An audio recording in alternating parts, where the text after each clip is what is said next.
me give you the top reasons why I feel CELPIP is a really good choice for people who are already here in Canada. So CELPIP is a completely computer-delivered test, which means all 4 parts, including speaking, are done in a computer lab with the computer.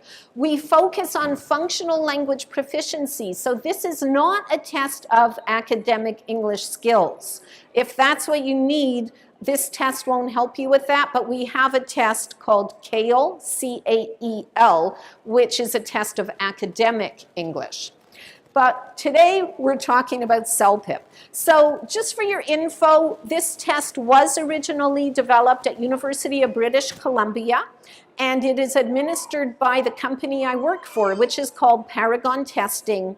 And very important info for you, the test is designated by Immigration, Refugees and Citizenship Canada, IRCC. So there are only 2 tests accepted by IRCC for immigration and citizenship purposes. There's CELPIP and there's IELTS. The only other way you can show proof of your language proficiency is by doing a link program and successfully completing the required level. That takes a lot of time, however, so this is a shortcut.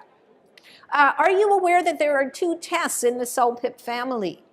So the CELPIP General is the original 4 skills test. Any of you who are applying for permanent residency, this is the test you will have to take to demonstrate your everyday English skills in all 4 areas: listening, reading, writing, speaking. It's $265 plus tax. With the tax, we come in a little cheaper than IELTS. The test all in takes 3 hours, although you do need to arrive at the test center about a half hour early, okay? Once you leave, you're done. You don't have to come back later and do a speaking test. We do offer a shorter test, the CELPIP General LS, which stands for Listening and Speaking. This is the test you would do for Canadian citizenship. And it's much shorter because it only looks at 2 skills, and therefore it's less stressful as well. And you're in and out in an hour and 10 minutes. Plus getting in early. It's only $185. IELTS does not offer a shorter test for citizenship. You would still have to do the whole 4 skills thing. So we have a lot of test centers across the country. This is a list of the ones in the Vancouver area. So what happens on test day? All kinds of things happen, but once you get there, I want you to know what to expect. You'll land up in a room a little bit like this. The test center that you see on the right, sorry about that, is a partial shot of our head office test center at Paragon Testing. We have another similar one in Toronto. So you can see it's state-of-the-art, top-notch equipment with nice high dividers to give you a sense of privacy. I wanted to show you this lady in the middle. She's not a good example of a typical test taker. Why? She's so happy, right, and relaxed. And I think on test day, most people are highly stressed and worried. But I wanted you to see the headset. You'll be wearing a headset like this. You'll be adjusting the microphone. Make sure the microphone is not touching your lips, and make sure it's not far, far away. It needs to be in the middle. Those headphones will block out the sound around you. However, I want to be honest with you. You will hear people around you, and there will be a lot of people around you, anywhere from 15 to 40, and they will be talking during the speaking test, and so will you. So you have to prepare yourself psychologically for this. There's really not a whole lot that can be done to avoid this situation. You need to go in there, know that that's what you're going to be dealing with. And don't worry about those people. They're not listening to you. They have their own troubles. They're trying to get the score they need, right? It may happen that you open your mouth and you're the only person in the whole room speaking because you got there first. Don't let that concern you. You just do your best. You want to get the score that you need. I promised I'd tell you why I think the test is a good choice, and it's all up here. So first of all, it's all done in one sitting. You don't have to carry the stress with you throughout a whole weekend. For the listening test, you're wearing a headset with an individual volume control, so you can set it where you need it to be. For reading, you're not fiddling with different booklets with the reading passage and the questions and flipping pages in different booklets. It's all on the screen in front of you, reading passage on the left, questions on the right. I'll show you soon. And you can scroll each half of the screen separately. For writing, we offer great little tools. So we have word count, automatic word count. And of course, there's a word requirement. So you don't have to sit there and count words and estimate what you've got. We also offer spell check. Yay! And basic editing tools. So at the end, when you submit your work, it's all clean and tidy, and you're not crossing things out and adding things in the margins. For speaking, you don't have to sit in a room with a stranger and have peculiar conversations with them. Instead, you're sitting with the computer, you're answering questions based on things you're seeing, and your response is recorded and then sent to our head office and sent out to raters. So nobody's rating you at that moment. It's recorded and scored later in the next few days. Overall, the very best thing about the CELPIP test, or any computer test that's well designed, are the timer tools. So we have countdown timers, timer bars. We also have play bars for the audio clips. You always know exactly where you are with your time. This means you can manage your time more efficiently, and I believe that means you can score higher once you're comfortable with those timer tools. All right, so on the left side, you can see we call it the red test, the CELPIP General. That's the full 4 skills, and that's the order that they're in and the timing for each section. And on the right side, you can see the much shorter test with just the 2 skills. Let's look in at the first section of the test, listening.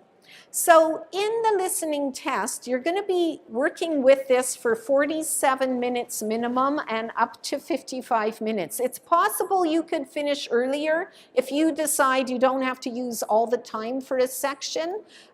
There's no benefit to rushing through the test because you can't save that time and use it in another section. All right, everyone always starts with exactly the same amount of time for each section. Now, before you hear the audio, you'll see a preview on screen. So you'll be given a sentence or 2 and possibly a picture. I'll show you what that looks like in a moment. Very important for you to understand the audio passage is only played once. And sadly, the questions are only there after you've heard the audio. So this is why it's so important to use the paper and pen or pencil that you're provided with. You need to take notes if that works for you so that you have the key information available and you can answer the questions afterwards. So note-taking is a skill you'll need to practice for this. Paper and pen are provided, and if you use it all up, you can just put up your hand and ask for more. I already talked about the timers, so you'll be clearly seeing exactly how much time you have for each section. Be aware that it starts really easy, and you're going to have probably about 6 parts in the listening test, or a minimum of 6 parts. Each one is going to be a little harder. So part 1 will be at a CLB 3-4 level. By the time you get to part 12, whatever the last part is, maybe 6 or 7, it's going to be at a level 11-12. That's my level, right? So when I get to the end of the listening section, I'll explain why you don't necessarily have to worry about these very difficult listening sections near the end. I'll explain that. So here's what the previewing could look like. You can see a couple of sentences there. Now, most of our preview pages do not include an image, but in part 1, you are provided with an image, and that helps you to contextualize and know what to expect.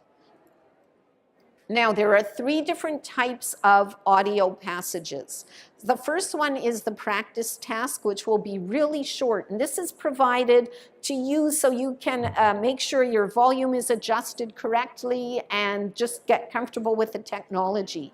After that, all of the scored parts of the test are either conversations with 2 or 3 speakers, or they're just one single speaker. So I want to tell you a little bit about each one. So in a conversation, you'll be listening to maybe 2, maybe 3 people. What do you think is important for you to identify when you're listening to a conversation? I welcome your thoughts. Yes. Yes, the topic, thank you. Any other thoughts? So a conversation, 2 or 3 people are talking. What do you need to figure out?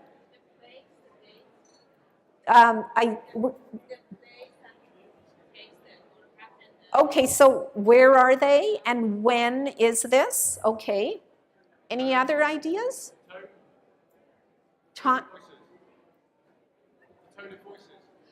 Tone of voice. What would that tell you? Yes, thank you. So that's a good cue that you can listen for is, do they sound pleasant, like I hope I do, or maybe they sound aggravated, right? So listen to that tone of voice. It could really be helpful. Thank you. Any more ideas? Okay, I'll fill in a few things for you. So first of all, who are these 2 people? And how do they know each other? Are they family members? Are they maybe supervisor, employee? Are they friends? What are they talking about? Somebody mentioned the topic. If there's a problem, and there often is a problem, what is the problem? And how do they each feel about it? What is their stance in relation to the problem? And also, if there's a problem, there's probably going to be a solution. What is that solution? So these are key things you want to pay attention to and take notes about. Now, sometimes, well, actually, this would only ever happen maybe once or twice in the listening test. You'll get a video. So in a video, you're also going to get visual cues, not just audio cues. So what can those visual cues tell you? Did I hear someone say expression? Yes, facial expression can tell you so much about how that person feels. Any other thoughts? Sorry? Yes, body language for sure, right? If they're standing there with their arms crossed or looking really casual, it's going to give you some hints. Any other ideas? Yes, the setting, the surroundings. Thank you. Good information. So you caught most of these, right? The facial expressions, body language, posture, the setting, even the type of clothing, whatever they're wearing may give you a clue about where they are. So if you look at this picture, if we go back to the bigger one, where do you think they are? Maybe an office? Yeah, it could be an office or a waiting room, possibly. Or, yeah, it's hard to say, but there are a lot of hints. All right, so let's move on and think about the single speaker. When you just have one person, it's a little different, right? So what can you listen for when you just have one single speaker? So in terms of cues, what I was hoping I'd get from someone is listen for pauses and intonation, because typically you may notice me doing it. I'm not consciously doing it, so I don't know. But typically when people are giving a talk, they may pause before they get to a really important point. Their voice may get more stressed when they're giving a really critical piece of information. And the intonation can give you some clues as well. Also, so that would be the cues. And then in terms of information, I think we got main topic, details. Also, you need to identify facts as opposed to opinions. And whose opinion is that if you're hearing an opinion? Okay? I talked about note-taking earlier. So I bet many of you have learned about note-taking in ESL classes. Can you share any tips with us that you think would be helpful in a test situation?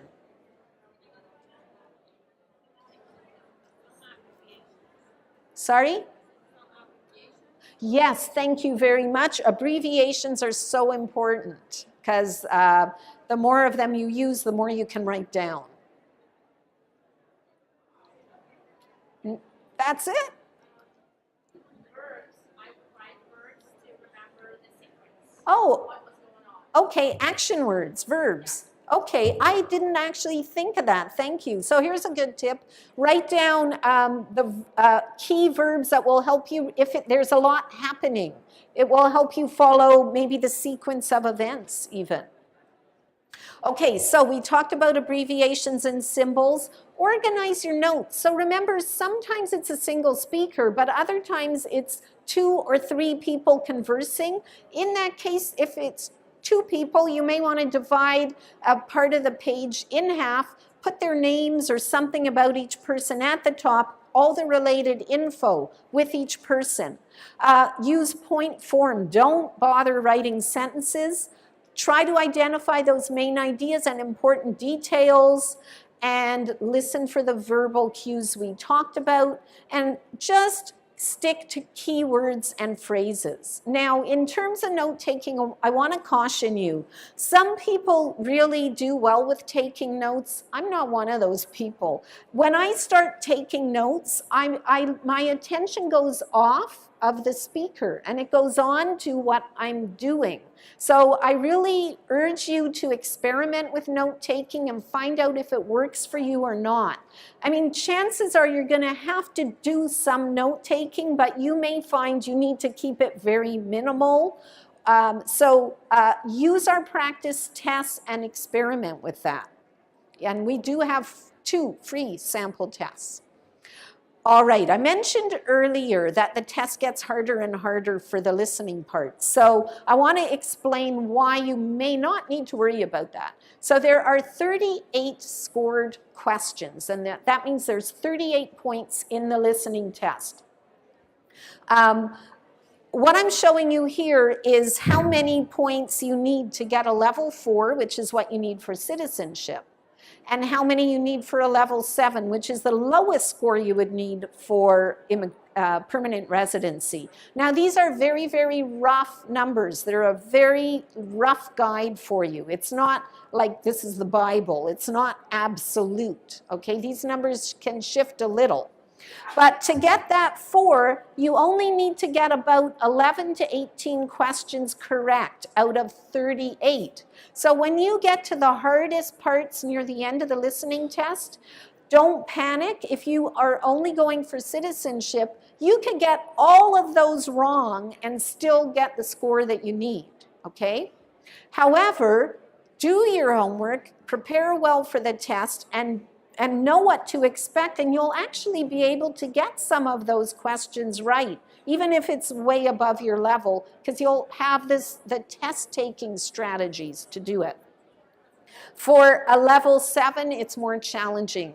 Remember, there's 38 points. You're going to have to get about at least 27 right, maybe as many as 31. It depends on the questions you're dealing with. So if this is what you're going for, you really need to brush up on your note-taking skills and your listening ability if you think it's weak.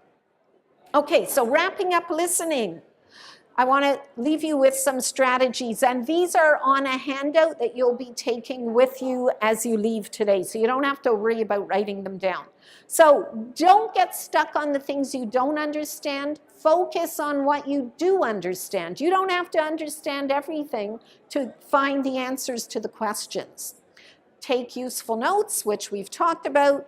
We've talked about listening for main points and key details. Don't forget to listen for those verbal cues. Now, when you're looking at the answer choices on screen, don't expect to see the exact same wording you heard in the listening passage. So you need to practice identifying paraphrased ideas. So it will be reworded in a different way. Even if you don't know the answer, guess. There's no penalty for a wrong answer. And in terms of guessing, always eliminate the incorrect answers first. You may not be able to recognize what the right answer is, but probably you can recognize some of the wrong answers. So just get rid of those. Okay, moving on to reading. Are you guys ready to go for reading? Okay, so as I mentioned earlier, we've got the reading on the left and the work area questions and answers on the right. We have the same countdown timers you had in listening. And again, this part of the test gets harder as we go. So time management is so important, especially in reading. This is a shot of reading part 1. Reading correspondence. So you have an email on the left, you have some comprehension questions on the top right, and then you have a reply message on the bottom right. So I want to ask you, you have 11 minutes for this. What are you going to do with those 11 minutes? What's the first thing you're going to do? Say it again. Skim the text. Is that the very first thing you're going to do? Okay, maybe read the questions first. Is that what you were going to say? Okay, I would even recommend before you do any of that, you just preview the page. Just look at what you're dealing with, right? So that just takes like 3 seconds. Okay, look, this is how long the passage is. This is how many questions I've got. That's just previewing.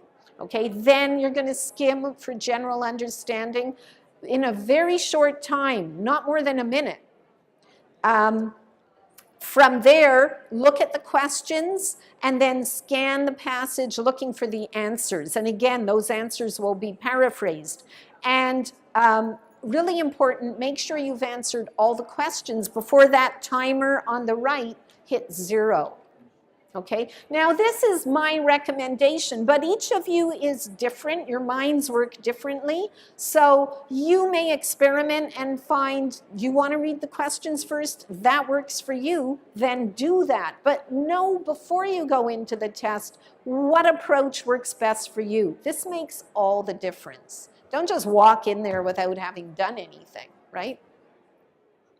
Okay, now there are 3 main reading skills. So sometimes you'll get questions that ask you to say, what is the topic of the reading? Or what is the theme? Or something like this. So in this type of a question, you just have to get an overall understanding of an idea. You don't look at specific sentences. So this is reading for general meaning.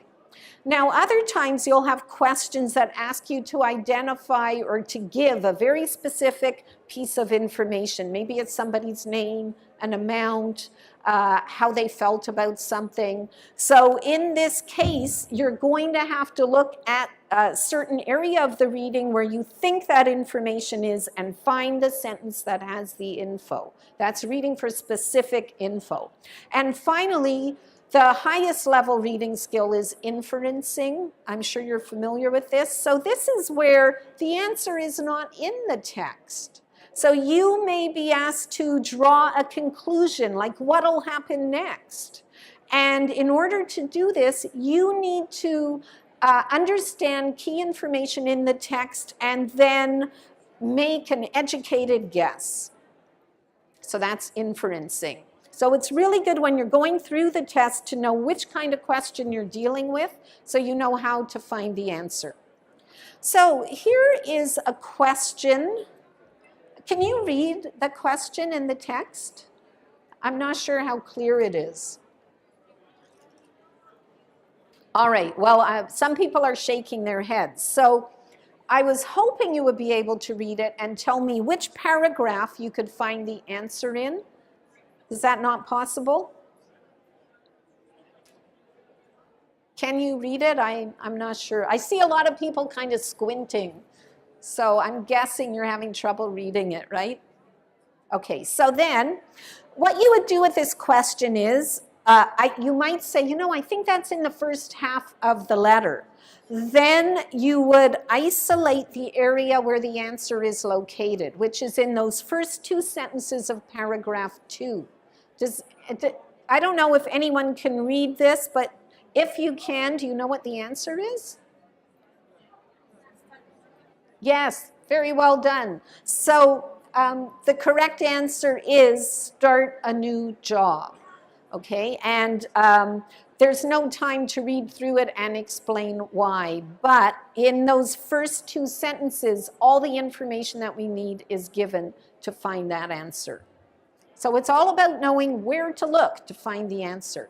So for reading, same thing in terms of the test starting easy and getting harder. There's typically at least 4 parts in the reading test, and each one will be harder than the one before.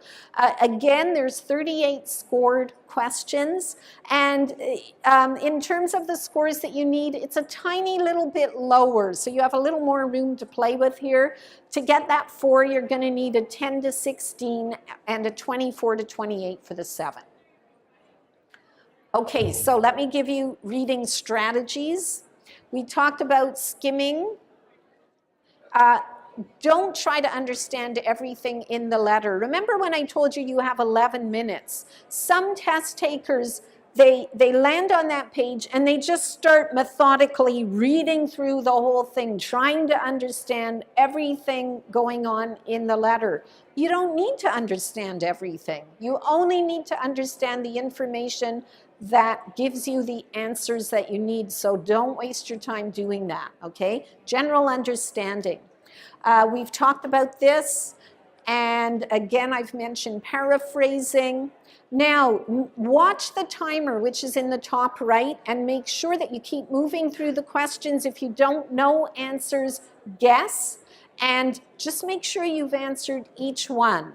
In the writing test, you only have 2 tasks. Each task, by the way, is the same length, 150 to 200 words. And in terms of time, it's pretty much the same amount of time, 27 and 26 minutes. Here's what a writing task looks like. Make sure you understand who are you writing to. In this case, you are a customer who went to a restaurant, you had a really miserable meal, and you're writing a letter to the manager to complain. What should the tone of your letter be, and how formal or informal should it be? Formal, yeah, you want to be quite formal. What about the tone?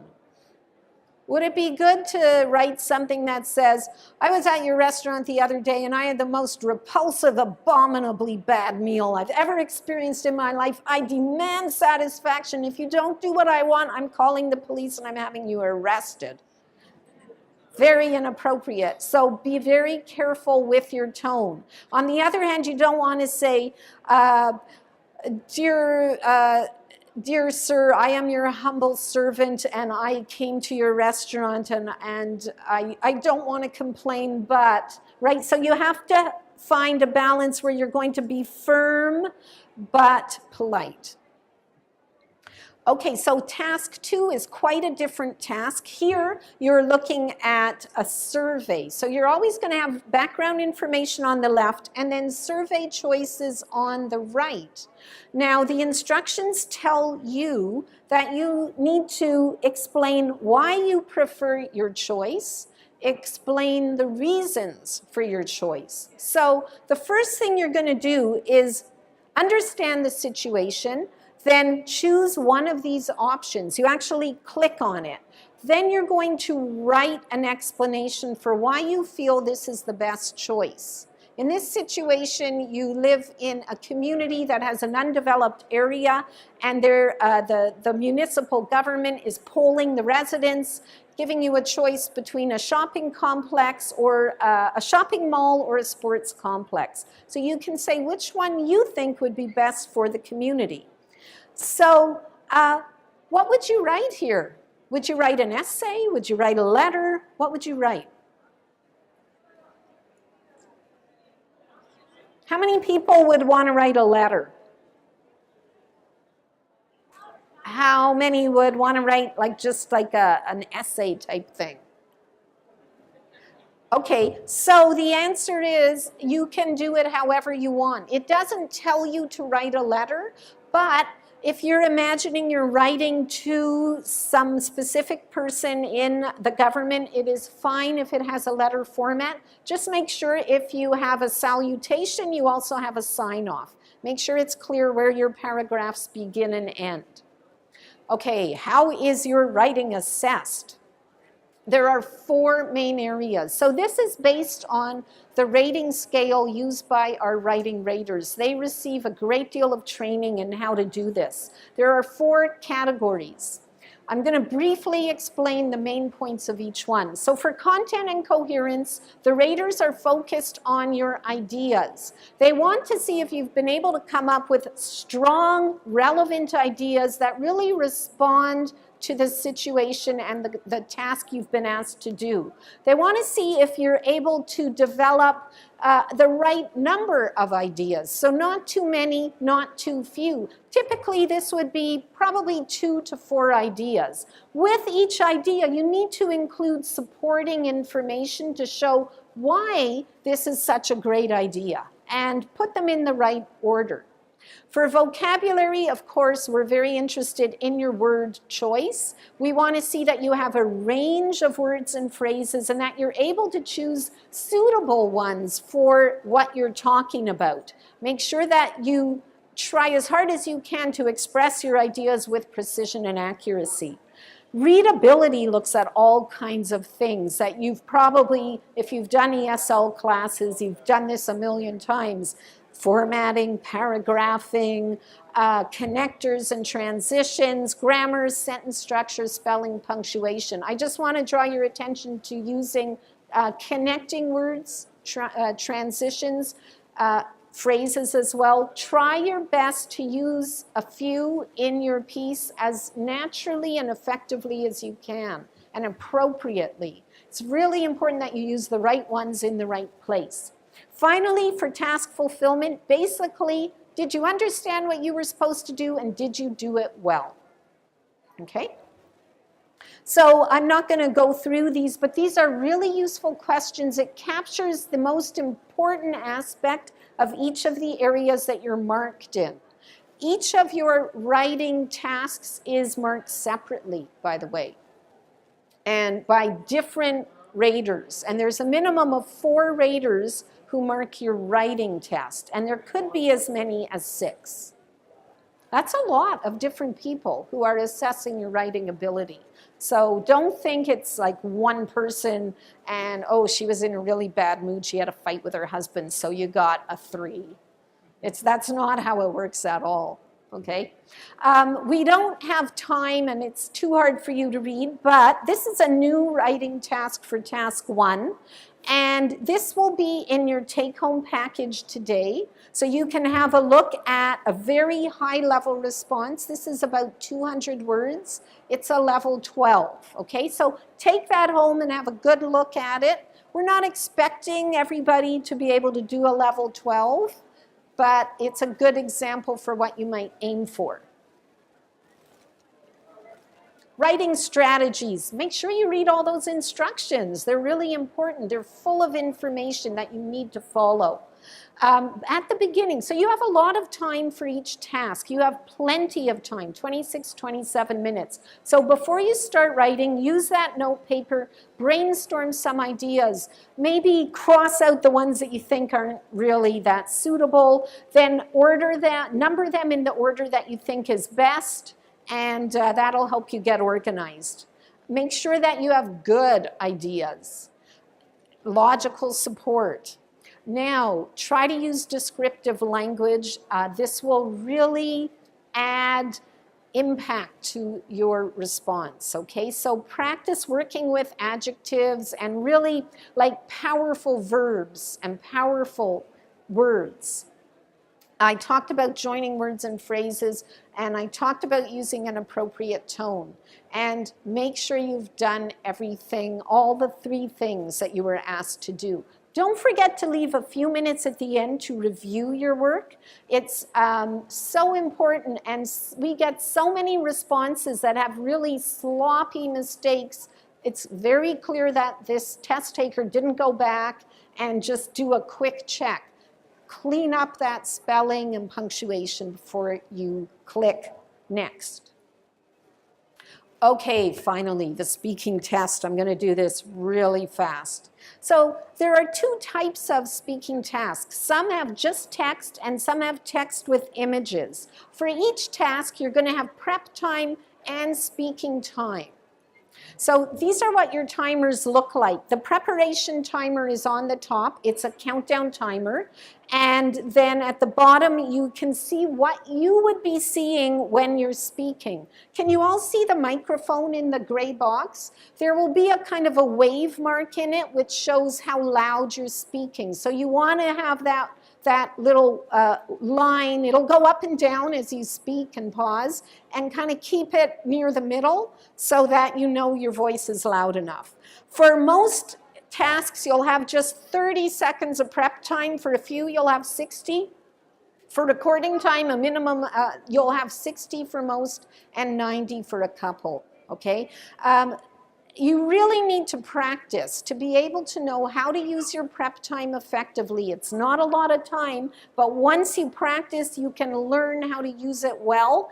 And the recording time, you've got to get out your timer on your phone and time yourself and get used to how much work you have to do to fill that time. So here's what a text-only task looks like.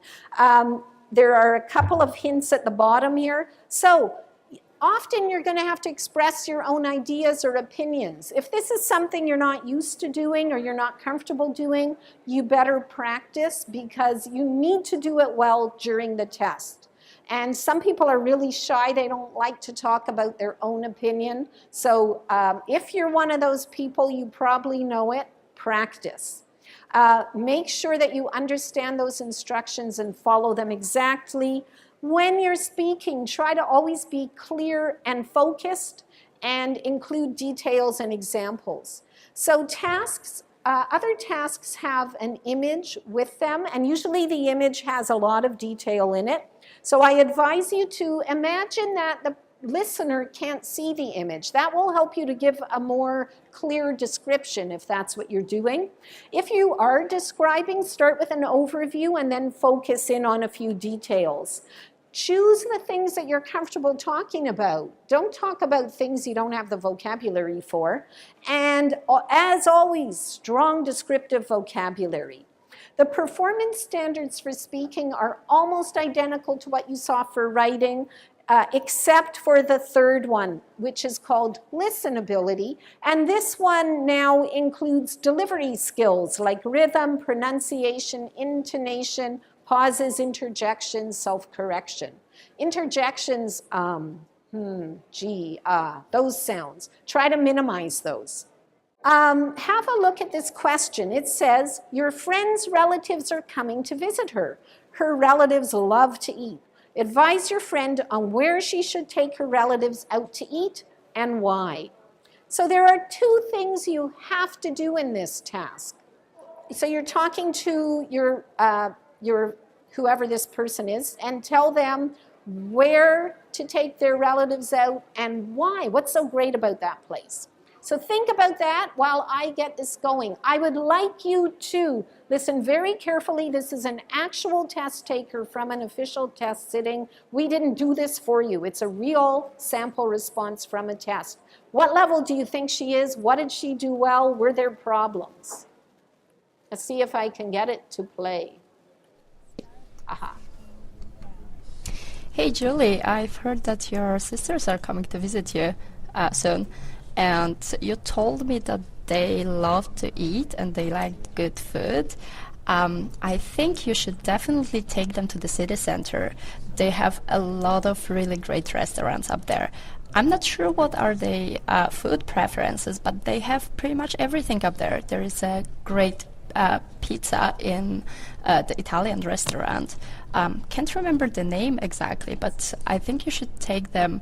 It's on the 1st Street and 2nd Avenue, I guess. They have amazing customer service, and as I said, their food is really delicious. I think they would enjoy that. But if they're not a big fan of Italian food, I think they might like something. If you think they might like something more oriental, there is a great Chinese restaurant just on the opposite side of the same street. They have really great Chinese and Vietnamese cuisine over there, and the customer service is fairly good. And they have good prices as well. Well, the Italian restaurant might be a little bit expensive, but if they really like pizza, you should definitely try that out. So what do you think of this response? It was okay? Hold on. Just okay? It was good. What level would you guess? 10. Who said 10? Good guess. And another one. This is a level 10. Remember, the highest level is 12.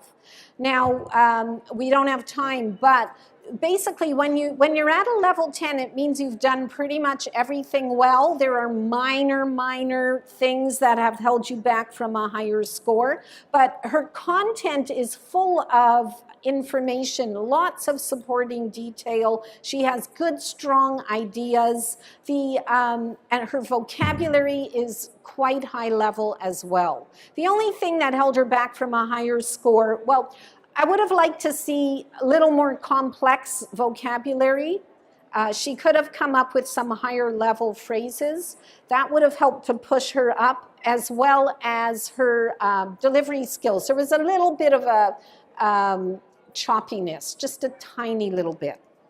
Okay, that's all we have time for. So, summarizing speaking strategies. Use that prep time. Write down ideas and vocabulary. Try to fill your full speaking time.